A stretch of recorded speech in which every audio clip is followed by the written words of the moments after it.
পুরো ইন্টারনেট জুড়ে ভাইরাল এই নাস্তার রেসিপি দেখতে দেখতে আজকে ভাবলাম বানিয়েই ফেলি। তো চলেন শুরু করা যাক। প্রথমেই একটা ব্রেড স্লাইস নিয়ে তার মধ্যে আমি ক্রিম চিজ ফ্রস্টিং করে নিচ্ছি। আপনারা যে কোনো ধরনের ক্রিম চিজ, দুধের সর, ডাবল ক্রিম এগুলো মাঝখানে একটু স্প্রেড করে নিলেই হবে।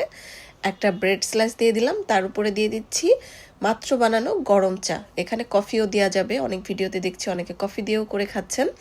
সো জাস্ট চাটা উপর থেকে ঢেলে দেওয়ার পরে 1-2 মিনিট ওয়েট করতে হবে যাতে করে ব্রেডটা চাটাকে সোপ করে নেয়।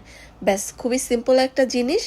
আর টেস্টটাও সত্যি কথা বলতে খুবই কমন একটা টেস্ট। নর্মালি চায়ের মধ্যে পাউরুটি ডুবিয়ে আমরা যারা খেয়েছি, সো তাদের কাছে টেস্টটা খুব একটা আনকমন কিছু না।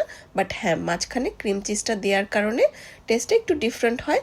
বাট আমার কাছে মনে হচ্ছিল মাঝখানে যদি আমি একটু ডাবল ক্রিম দিতে পারতাম টেস্টটা আরও ভালো আসতো। সো নট ব্যাড, ট্রাই করাই যেতে পারে। আর চায়ের সাথে ব্রেড দিয়ে যারা আমরা খেয়েছি তাদের কাছে আসলে খুব আহামরি বা আনকমন কিছু না। সো আমিও আজকে ট্রাই করে ফেললাম, আপনারাও ট্রাই করে দেখতে পারেন। প্রচণ্ড ভাইরাল একটা রেসিপি। সো আজকে বিদায় নিচ্ছি, আল্লাহ হাফেজ।